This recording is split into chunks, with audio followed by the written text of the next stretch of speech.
یہ صبح کا وقت ہے اور میں دریائے شوق کے کنارے کھڑا ہوں۔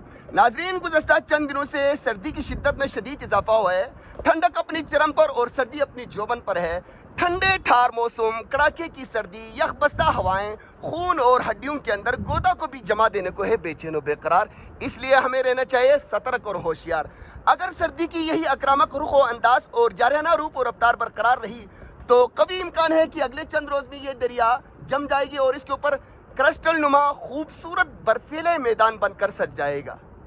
گلوبل وارمنگ، کلائمیٹ چینج اور موسمیاتی تبدیلیوں کی وجہ سے دریاؤں کے جمنے کا عمل عرصہ دراز سے ٹھہراؤ اور تعطل کا شکار ہے، لیکن اس سال سردی کی شدت کو دیکھ کر لگتا ہے کہ دریا جم جائے گی۔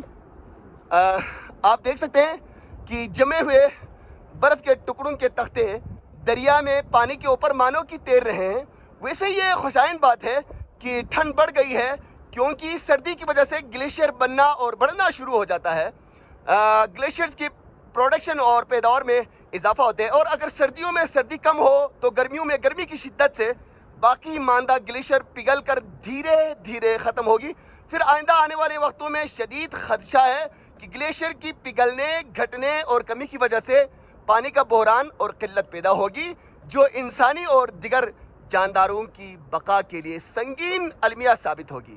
اس لیے قبل از وقت ہمیں چاہیے کہ ہم بحیثیت صاحب شعور اور ذمہ دار شہری کے ذمہ داری اور دانشمندی کا مظاہرہ کرتے ہوئے دھرتی کے وجود اور انسانی آبادی کی تحفظ کے لیے اپنا کردار ادا کریں۔ اس کا ایک عملی مظاہرہ یہ ہے کہ ہم زیادہ سے زیادہ درخت اور پودے لگا کر موسمیاتی تبدیلی کے منفی اثرات سے بچنے اور ماحول کو خوبصورت بنانے کا انتظام کریں۔